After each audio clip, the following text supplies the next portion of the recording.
Hello students, welcome back again. सबसे पहले हम डिफरेंशियल इक्वेशन में बात करते हैं कि अगर किसी भी स्टूडेंट को रीअपेयर आया हुआ है तो उसको हमें कैसे क्रैक करना है, या फ्रेशर स्टूडेंट जो पहली बार एग्जाम दे रहे हैं डिफरेंशियल इक्वेशन का, तो उनको रीअपेयर ना आए इसके लिए कौन से सबसे ज़्यादा इंपॉर्टेंट चैप्टर्स रहने वाले हैं। क्योंकि रीअपेयर स्टूडेंट्स के बहुत ज़्यादा कमेंट आ रहे थे और इंपॉर्टेंट चैप्टर मैं आपको पहले ही बता चुकी हूँ, बट आज की क्लास में मैं आपको सिंपल 6 चैप्टर ऐसे बताऊंगी जिनसे अगर आप बहुत अच्छे से कर लेते हो अगर ये कंटेंट, तो आपको रीअपेयर तो आएगा ही नहीं, इसके साथ साथ आपके लॉन्ग क्वेश्चंस कंप्लीट होने के चांसेस हैं। 2 यूनिट हम प्रॉपर करके चलेंगे। नेक्स्ट 2 यूनिट्स में ऐसे 2 चैप्टर बताऊंगी मैं आपको जो पॉसिबिलिटी है, 90% चांसेस है कि वहां से क्वेश्चन कंप्लीट भी बन सकता है, अदरवाइज हाफ तो बनना ही है ना। तो कुछ कंफ्यूजन भी है स्टूडेंट्स को कि यूनिट वाइज जो पीछे वाला क्वेश्चन पेपर अगर उठा के देखोगे तो जो यूनिट वाइज सिलेबस आपको दिया गया है उसमें बच्चे कह रहे हैं कि आगे पीछे क्वेश्चंस कर रखे हैं, किसी यूनिट का किसी यूनिट में डाला हुआ है, तो ये थोड़ा समझने की जरूरत है। वो आगे पीछे नहीं है, मैं भी बताती हूँ क्या प्रॉब्लम है यहाँ पे। देखिए, सबसे पहले हम बात करेंगे कि कैसे हमें रीअपेयर को क्रैक करना है। ध्यान रखना है पे ना, कैसे हम रीअपेयर को क्रैक करेंगे। सबसे पहले important chapters for only reappear.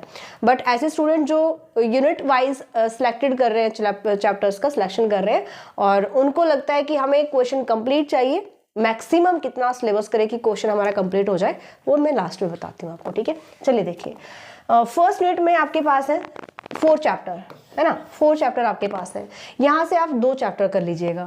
I think first और सेकंड ज़्यादा इजी रहेंगे। फर्स्ट और सेकंड चैप्टर का कंटेंट इंपॉर्टेंट भी है, बिल्कुल है।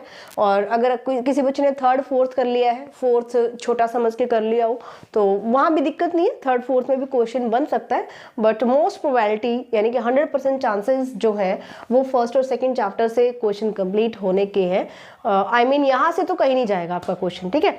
तो यहाँ से आपको फर्स्ट और सेकंड चैप्टर करना है। यूनिट फर्स्ट से 2 चैप्टर यहाँ से हमारे हो गए, हम कर रहे हैं रीअपेयर के लिए पहले, ठीक है, ध्यान रखना। इसके बाद आपके पास जो रहता है यूनिट डिस्ट्रीब्यूशन चैप्टर्स का selection, unit distribution unit number 2 में आता है 5th, 6th और 7th chapter. Differential equation with constant coefficient, Cauchy Euler equation और linear equation with linear equation, linear differential equation of second order with variable coefficient, ठीक है। तो ये आपके पास रहेगा यूनिट नंबर 2 में। हाँ जी, तो यूनिट नंबर 2 में आप करेंगे 5th और 6th चैप्टर, कोई डाउट नहीं है। 5th और 6th चैप्टर करेंगे, यहाँ से 100% क्वेश्चन कंप्लीट होगा। 4 चैप्टर्स में आपके 2 क्वेश्चन कंप्लीट हो चुके हैं, ठीक है। 4 चैप्टर में 2 क्वेश्चन 100% लॉन्ग क्वेश्चन कंप्लीट हो जाएंगे। तो रीअपेयर तो अगर आपने चारों अच्छे से कर दिए ना, तो यहीं से क्रैक हो जाएगा आपका, ठीक है। इसके बाद हमें कोई मतलब रिस्क नहीं लेना है, क्लियर करना है तो क्लियर ही करना है। अब यहाँ पे ध्यान देना, जो लास्ट के आपके चैप्टर्स रहते हैं ना, लास्ट 2 यूनिट में क्या कंफ्यूजन है कि 8th, 9th और 10th, ध्यान देना यहाँ पे 8th, 9th और 10th, और 10th, 11th और 12th, तीसरी और चौथी यूनिट बन रही है। मतलब 10th चैप्टर का हाफ कंटेंट ले रखा है यूनिट नंबर 3 में, है ना। इसका जो हाफ कंटेंट है, हाफ कंटेंट इसका ले रखा है आपका यूनिट नंबर 3 में, और हाफ कंटेंट जा रहा है यूनिट नंबर 4th में, ठीक है। हाफ कंटेंट जा रहा है यूनिट नंबर 4th में। तो ये चीज आपको ध्यान रखना। स्टूडेंट ने ये देखा होगा कि इसका क्वेश्चन 3rd यूनिट में भी दिया गया है और इसका क्वेश्चन 4th में भी दिया गया है। काफी बच्चे क्या करते हैं, जैसे आपको यहाँ इस यूनिट में क्वेश्चन मिल रहा है 1st, 2nd, 3rd, 4th, 5th, 6th, 7th और 8th। 7th का A पार्ट, B पार्ट और 8th का A पार्ट और B पार्ट, ऐसे मिलेंगे यूनिट नंबर 4th में, ठीक है। सबसे ज्यादा स्टूडेंट फोकस करते हैं 7th क्वेश्चन पर कि हमारा 7th में किस किस चैप्टर से बन रहा है। बट आपको ध्यान देना है, यहाँ पे 8th क्वेश्चन भी तो आप कर सकते हो ना, और इसके लिए सबसे ज्यादा इंपॉर्टेंट चैप्टर रहेगा आपका 12th chapter, second order partial linear partial differential equation with constant coefficient. अगर आपने कर लिया है 5th चैप्टर को बहुत अच्छे तरीके से, 5th चैप्टर अगर आपने बहुत अच्छे से पढ़ लिया है तो इसमें प्रॉब्लम नहीं आएगी, ये आप इजीली कर सकते हो। तो रीअपेयर स्टूडेंट 4 चैप्टर ऊपर हो चुके हैं। यूनिट 4th में आप करेंगे 12th चैप्टर, इंपॉर्टेंट चैप्टर है, ओके। बात रही यूनिट नंबर 3rd में, तो यूनिट 3rd में आप 8th चैप्टर उठा लो, ठीक है। 8th चैप्टर मैं इसलिए बोल रही हूँ क्योंकि 8th चैप्टर से मे बी श्योरिटी नहीं है, मे बी क्वेश्चन यहाँ से कंप्लीट हो जाएगा। श्योरिटी नहीं है इसीलिए मैं यहाँ पे हाफ क्वेश्चन लेकर चल रही हूँ, क्योंकि इसमें मैंने कहा 10 चैप्टर का हाफ कंटेंट थर्ड में डाला गया है, तो यहाँ से एक एक क्वेश्चन का सिलेक्शन बिल्कुल कर सकता है। एक क्वेश्चन यहाँ से 2 चैप्टर से बना देगा, नेक्स्ट क्वेश्चन नेक्स्ट 2 चैप्टर से बना देगा, है। तो ये चैप्टर सिलेक्शन आपके पास रहेंगे। मैंने आपको 6 चैप्टर बताए हैं, ध्यान रखोगे। रीअपियर स्टूडेंट कौन कौन से 6 चैप्टर है? फर्स्ट, सेकेंड, 5th, 6th, ठीक है। और यहाँ से 8th और लास्ट में है 12th चैप्टर। ओके भाई, यहाँ से शॉर्ट क्वेश्चन भी 100% आएंगे। फर्स्ट और सेकंड चैप्टर से सबसे ज़्यादा शॉर्ट क्वेश्चन बनते हैं। ऑर्थोगोनल ट्रांजैक्टरी से भी शॉर्ट क्वेश्चन 100% आता है। तो ये चैप्टर अगर किसी के पास टाइम है शॉर्ट क्वेश्चंस के लिए कर सकता है। तो ये तो रही रीअपियर की बात। ओके, ये हमारे पास 6 चैप्टर ऐसे हैं, अगर आप इनको बहुत अच्छे से कर लेते हो तो रीअपियर कतई नहीं आएगा, और जिसका आ चुका है उसका क्रैक हो जाएगा। अब बात करते हैं इंपॉर्टेंट क्वेश्चंस की पहले, फिर मैं बताती हूँ यूनिट वाइज जो सिलेक्शन आप कर सकते हो, मैक्सिमम कितने चैप्टर कर सकते हो कि पूरा पेपर आपका अटेम्प्ट हो जाए, है ना। इंपॉर्टेंट क्वेश्चंस जो मैंने आपको प्लेलिस्ट दी गई है, यहाँ पे यूट्यूब पर प्लेलिस्ट है, लिंक इसी वीडियो के डिस्क्रिप्शन में डाल देंगे, और मैं जो कम्युनिटी पोस्ट भी कर देती हूँ वहाँ से भी आप देख सकते हैं। टेलीग्राम पर भी डाल देंगे जिन्होंने ज्वाइन कर रखा है। जिन्होंने अभी तक ज्वाइन नहीं किया टेलीग्राम ग्रुप ज्वाइन कर सकते हो, सारी पीडीएफ्स आपको वहाँ पे मिलेंगी। जो आपकी ये पीडीएफ्स हैं, ध्यान रखना ये भी मैं बता दूँ भाई, काफ़ी बच्चों के पर्सनल कॉमेंट आते हैं व्हाट्सएप पर। क्या है यहाँ पे, फर्स्ट से 8 चैप्टर तक ordinary differential equation chapter first, chapter second, chapter third, इस टाइप से मिलेगा यहाँ, क्योंकि ये चैप्टर नया ऐड हुआ है आपका, है ना। तो सेकंड जो चैप्टर की पीडीएफ मिलेगी ordinary differential equation chapter first के नेम से मिलेगी, क्योंकि वहाँ जो सॉल्यूशंस की पीडीएफ है ना, क्वेश्चन तो वही सेम है, वहाँ जो डाली गई है पुराने सिलेबस के अकॉर्डिंग डाली गई है, ठीक है। तो वहाँ जब आप सर्च करोगे तो इस चैप्टर के सोल्यूशन के लिए आपको ordinary differential equation chapter first, फिर सेकंड, फिर थर्ड, फिर फोर्थ, ऐसे 8 तक करते जाना है, सारे मिल जाएंगे। इसके बाद जो आपका आता है यहाँ तक 9 तक मिल जाएगा वहाँ पे ऑर्डिनरी डिफरेंशियल इक्वेशन के नेम से, और 10th 11th और 12th ये चैप्टर्स के आपको सॉल्यूशंस मिलेंगे partial differential equation chapter first, second, third name से। Clear this point. अब आते हैं हम हमारे मेन पॉइंट पर कि अगर मुझे सिलेक्शन करना है यूनिट वाइज, तो जिससे मेरा पूरा एग्जाम क्लियर हो जाए फॉर लॉन्ग क्वेश्चन, तो हम कैसे कर सकते हैं। देखो 2 यूनिट तो आपको सेम रखनी है, फर्स्ट और सेकंड यूनिट में कोई आपको चेंज नहीं करना, वही आपको पहला चैप्टर करना है, दूसरा करना है, 5वां करना है, 6ठा करना है।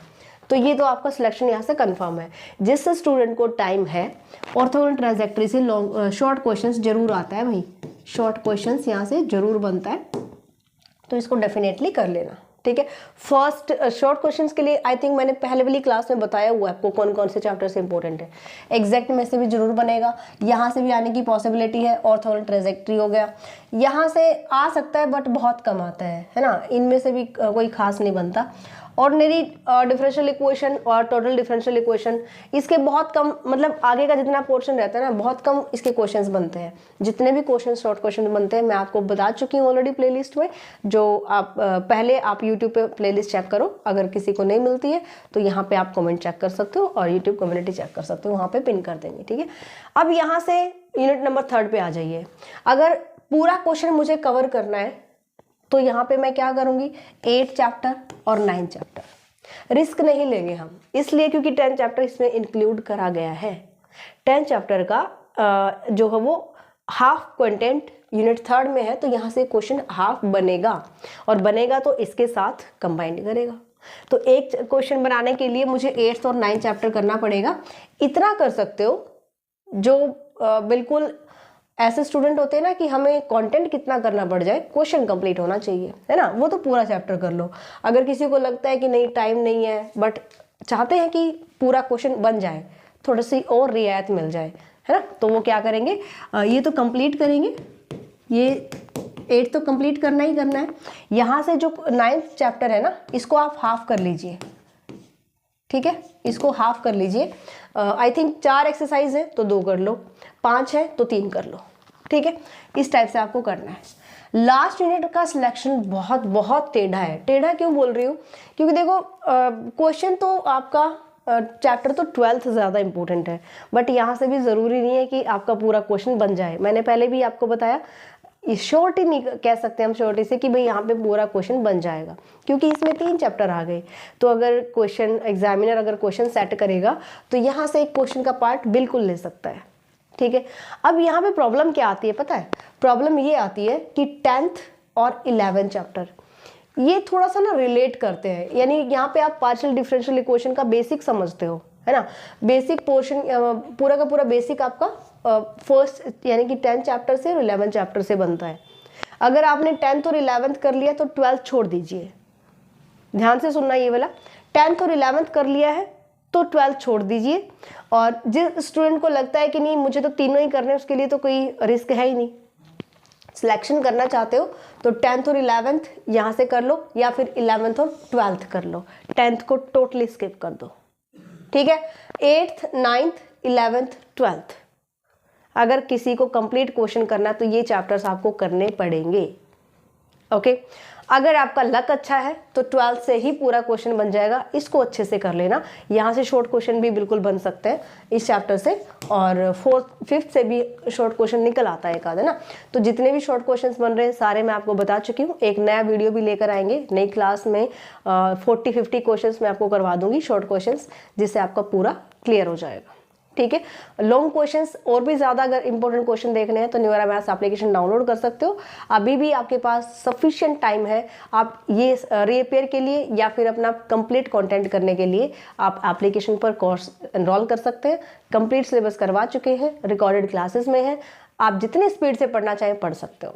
आप इसी सिलेबस को 1 मंथ में कंप्लीट कर सकते हो, 20 डेज में कंप्लीट कर सकते हो, और 15 डेज में भी कंप्लीट कर सकते हो। टोटली डिपेंड करता है आपकी कैपेसिटी पर, ओके। तो सिलेबस कंप्लीट है, जो भी चेकआउट करना चाहता है जल्दी से डाउनलोड करें न्यूरा मैथ्स एप्लीकेशन, अपने फ्रेंड्स में शेयर करना। और इसके अलावा भी अगर किसी की क्यूरी रहती है तो आप व्हाट्सएप कर सकते हैं। नंबर क्या रहेगा 8053633433, ठीक है। ये आपके पास व्हाट्सएप नंबर है 9416941982। इन नंबर्स पर आप कांटेक्ट कर सकते हैं, ओके। सो ऑलमोस्ट तो मैंने आपको बता दिया है कंप्लीट डिटेल से, फिर भी किसी स्टूडेंट की क्यूरी रहती है तो आप यहाँ पे पूछ सकते हो। मिलते हैं नेक्स्ट क्लास में, बाय, टेक केयर।